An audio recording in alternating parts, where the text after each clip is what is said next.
Jai Guruji, Pranam Guruji, Jai Guruji Sangat Ji, Shukrana Malik for the Seva. Today, from the Guruji's Blessed Granth, The Light of Divinity, we are going to read the satsang from page number 43. Satsang of Anita Verma, the Dispeller of Darkness. Most of us wish to walk on the spiritual path. We somehow imagine or conjure up wrong notions about what spirituality is. We think that spirituality means living in seclusion in a Himalayan cave or roaming through the length and breadth of a land. We are blissfully ignorant that no spiritual knowledge can be attained unless and until we surrender our ego at the lotus feet of a guru. Who alone can lift us from the quagmire of our materialistic environment into the spiritual path. The word guru means dispeller of darkness. We are submerged in a tunnel of ignorance and darkness, and only a guru can pull us out. The guru is God. A word from him is a word from God. He need not teach anything. Even his presence is elevating, inspiring, and stirring. Just his company provides self-illumination. Living in his company is spiritual education. Our holy scriptures are flooded with examples of the Guru-Chela relationship. Our gods, whom we worship today, had at some time or the other sought the assistance of a guru when they adopted a mortal form. Lord Krishna sat at the feet of his guru Sandipani. Lord Rama had Guru Vasishtha, who gave him Upadesha, spiritual counsel. Lord Jesus sought John for his baptismal on the banks of river Jordan.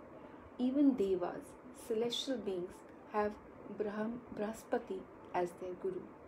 We are very fortunate that in our quest for a Guru, we have been blessed with Guruji, who is divinity personified and is omnipotent, omnipresent, and omniscient.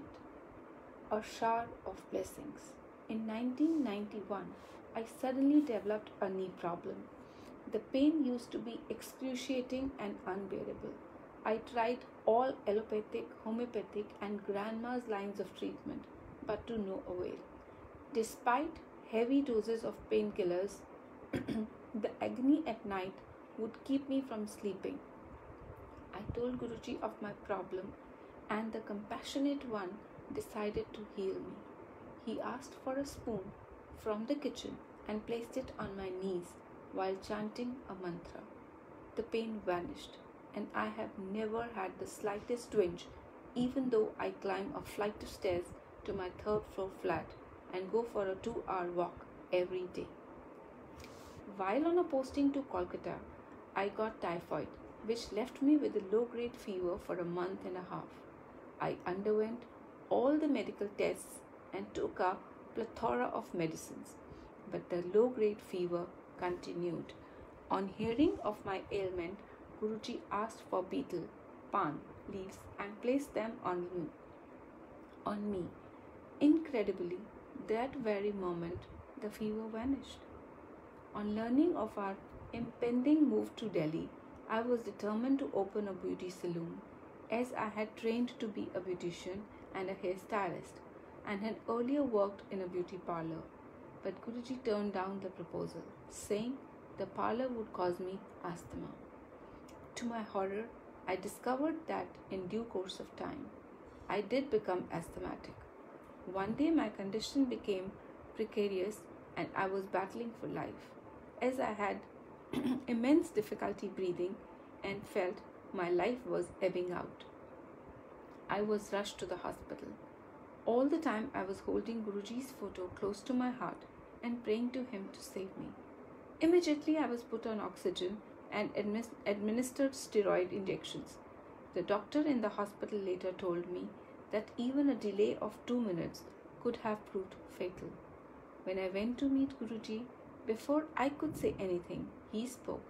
I have pulled you out of the morass. That was the gospel truth.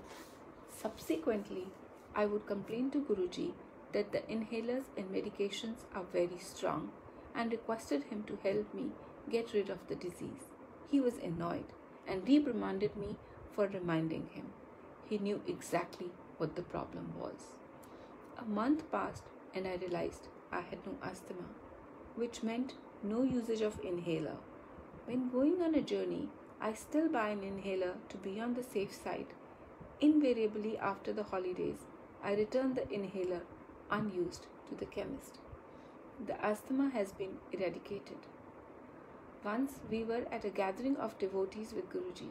He suddenly placed both his hands on a gentleman's head and we saw rose petals shower down. Guruji did the same on a lady's head and a shower of petals fell again. The lady pulled out her dupatta, a scarf used to cover the head, to collect the petals. It was amazingly a beautiful miracle. On my birthday, Guruji called me forward and in the presence of the Sangat asked me to extend my hands. Suddenly a sari fell on my palms. Guruji ordained that I should keep it in a clean place without wearing it. The sari had the rose fragrance so typical of him, and even though many years have passed, the fragrance remains. Moreover, Guruji predicted a few years ago that my daughter would get married to a wonderful man. Without my getting sleepless nights over her marriage, it happened. Today she is happily married and has 2 beautiful sons, thanks to Guruji's blessings. Guruji showers his blessings in the form of prasad. I have on numerous occasions seen him create a prasad of pure ghee, clarified butter. Once in a similar fashion, he gave Kada Prasad to a devotee, and many times we have beheld laddus, sweets emerging from nowhere, but full of his fragrance. My earnest advice to everyone is, do not dig shallow wells where and there for getting water. The pits will dry up soon. Dig in a very deep pit in one place. Centralize all your efforts here. You will get good water that will supply you throughout your life. Try to imbibe spiritual teachings thoroughly from one preceptor alone. Drink deeply of the wisdom of one man. Sit at his feet for some years. There is no use of wandering from one man to another out of curiosity, losing faith in a short time. Follow the instructions of one guru only. If you go to several people and follow the instructions of many persons, you will be bewildered. You will be in dilemma.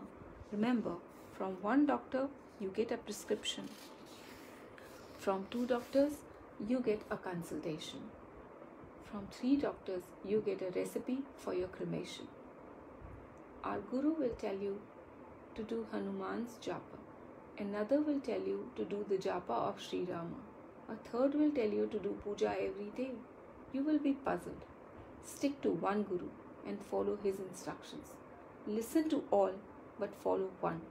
Respect all but adore one. Gather knowledge from all but adopt the teachings of one master. Then you will gain rapid spiritual progress. शुक्राना Guruji. Thank you Guruji. Thank you sangat ji. पढ़ते वक्त कोई भूल चूक हुई हो गुरु महाराज तो माफ़ करना. थैंक यू गुरुजी. जय गुरुजी.